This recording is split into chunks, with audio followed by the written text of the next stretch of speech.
हाय राम, मैं खुद को बहुत समझदार समझती थी, लेकिन इस छोटे से लड़के ने मुझे बेवकूफ़ बना दिया। मुझे लड़ाता रहा। अब फैसला तुम्हें करना है माँ। अपनी गलती सुधारोगी या उसी रास्ते पर चलती रहोगी? चलो, आज हिसाब बराबर करते हैं। चल चल तू। मैंने ये क्या किया?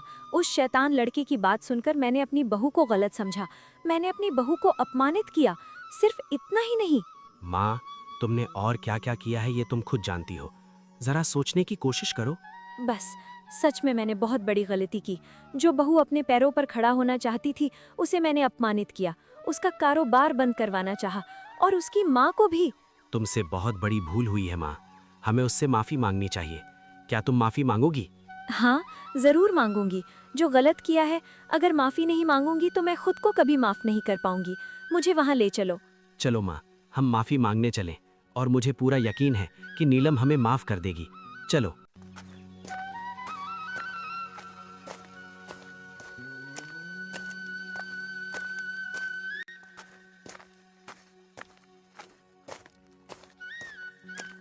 हाँ, अरे आप लोग इस समय यहाँ कुछ हुआ क्या?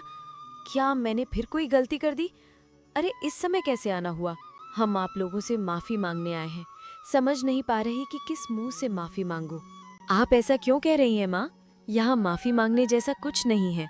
मैंने बिना सोचे समझे तुम्हारा कितना अपमान किया। तुम अपनी पैरों पर खड़ी होना चाहती थी और मैंने दूसरों की बातों में आकर तुम्हें गलत समझा। तुम्हारी माँ को भी अपमानित किया। बीती बातें भूल जाइए माँ।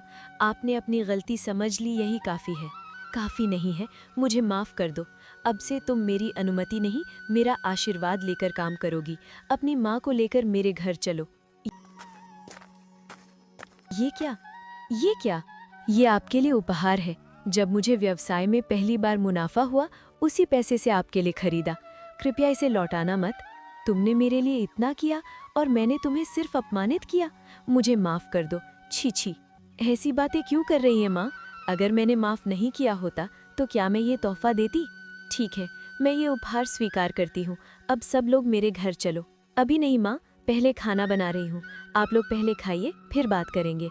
अब बताओ, क्या हमारे साथ चलोगी? मैं तो तुम्हें लेने आई थी। मैं आपको माफ कर चुकी हूँ, आप निश्चिंत रहिए। लेकिन अब मेरी एक योजना है। योजना? कैसी योजना? कौन सी योजना? बताओ ना। मेरी योजना है कि मैं इसी घर में रहना चाहती हूँ और इस घर के आंगन में मैं तीखी मिर्च की खेती करूँगी। उसी मिर्च से मैं नए तरीके की कचौरी बनाऊंगी। अगर आप लोग राजी हो, हम फिर भी नहीं कहेंगे। नहीं, ऐसा कैसे हो सकता है? तुम शुरू करो। तुम्हारी इस योजना के लिए जो भी खर्च लगेगा, मैं सब दूंगी। आप लोगों का बहुत बहुत धन्यवाद। क्या कहूँ, आपका शुक्रिया अदा कैसे करूँ? मेरे शब्द कम पड़ गए हैं।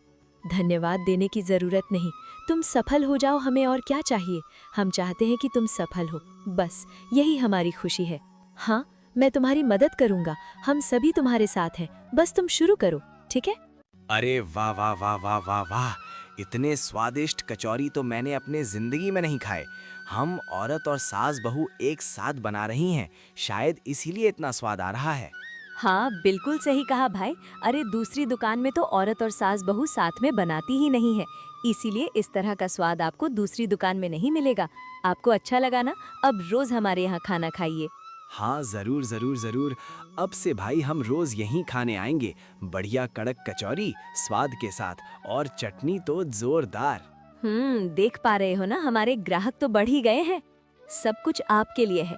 आप लोग साथ नहीं होते तो मैं कुछ नहीं कर पाती। सब कुछ तुम्हारे हौसले की वजह से हुआ है। हमें चाहिए था कि हम तुम्हारे साथ पहले ही खड़े होते। अब और कोई डर नहीं। हम इस बार तुम्हारे सपनों की राह में सफल होंगे। अच्छा को बताओ दोस्तों, इस कहानी में नीलम किस व्यवसाय में लगी हुई थी? ऐसी मजेदार कहानियां देखने के लिए हमारे चैनल को सब्सक्राइब करना ना भूलें।